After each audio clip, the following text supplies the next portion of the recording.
شهر رمضان الذي أنزل فيه القرآن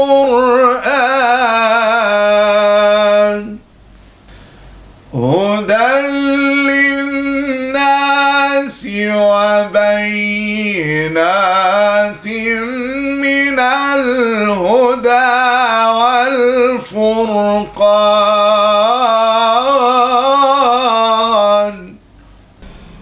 Au nom d'Allah, le tout miséricordieux, le très miséricordieux, toutes les louanges appartiennent à Allah.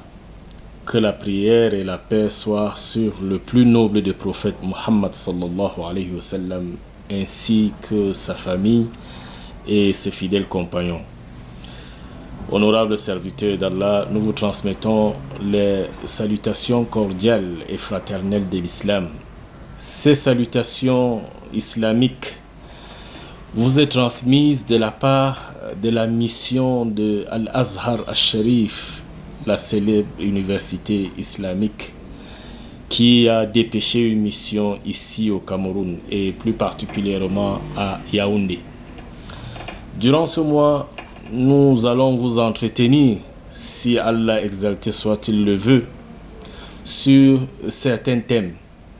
Et ces thèmes, nous allons les développer dans ce que nous avons appelé des soirées en or durant le mois de Ramadan.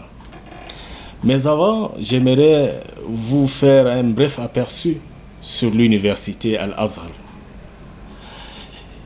Il est important de savoir que Al-Azhar occupe une place de choix et une place prépondérante dans la vie de l'islam et dans le monde islamique en général. Al-Azhar, c'est comme l'orientation de la science.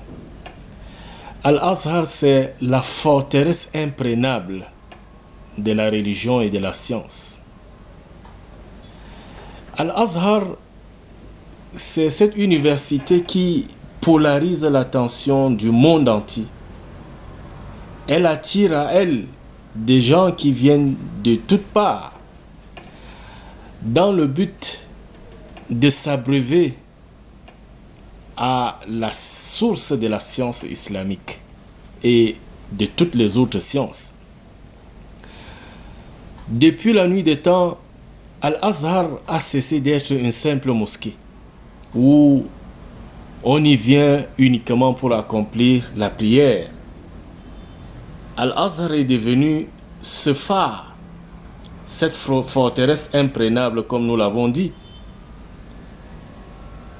Al-Azhar fut fondé en 359 de l'Hégire et depuis sa création, la place qu'elle occupe dans la vie des Égyptiens, en particulier des musulmans en général, est une place éminente. Le savant Ali Abdelwahid Al-Wafi dit dans son ouvrage qu'il a intitulé Lamha que Al-Azhar a cessé d'être une simple mosquée pour être un refuge pour les Égyptiens chaque fois qu'ils étaient frappés par un malheur. Oui, Al-Azhar, c'est la forteresse de la science. C'est également le bouclier qui protège cette religion d'Allah à travers la science que Al-Azhar répand et propage partout dans le monde. Partout dans le monde, vous trouverez les ressortissants de cette université, les diplômés qui se sont formés dans cette université. Parce que Al-Azhar, c'est deux choses. Soit c'est cette université qui reçoit des vagues et des vagues d'étudiants venus se former, soit Al-Azhar envoie des prédicateurs, des prêcheurs et des savants pour aller prêcher l'islam, pour aller enseigner la langue arabe qui est la langue du Coran, pour aller former les gens à la culture arabo-islamique un peu partout dans le monde. Il faut savoir que Al-Azhar a une mission. Et cette mission consiste à enseigner, à propager et à diffuser un islam modéré. Quand nous parlons de l'islam modéré, c'est un islam qui ne connaît pas le radicalisme. C'est un islam qui ne connaît pas le fondamentalisme. C'est un islam qui ne connaît pas le courant takfiriste. Ce courant, autant pour moi, ce courant qui consiste à excommunier et à juger d'autres musulmans des mécréants. Depuis que Al-Azhar a été créé par le leader Johar As-Sekelli, il n'a jamais cessé de porter cette voix-là, qui est la voix d'un islam du juste milieu et la voix d'un islam modéré. Parlons maintenant du choix du nom Al-Azhar. Pourquoi a-t-on choisi le nom Al-Azhar? Il est dit, selon plusieurs versions, que le choix du nom Al-Azhar n'est pas un choix fortuit, parce que Al-Azhar se rapporte à Fatima Az-Zahra, qui est la fille du prophète sallallahu alayhi wa sallam. Peut-être ce choix fut inspiré par la quête de la bénédiction qui nimbe et auréole, n'est-ce pas, la fille du prophète sallallahu alayhi wa sallam. Et pour finir, écoutons ce que ce poète Ahmad Al-Shawqi dit à propos de Al-Azhar. Kum fi fami dunya wa hayy al-Azhara. Lève-toi.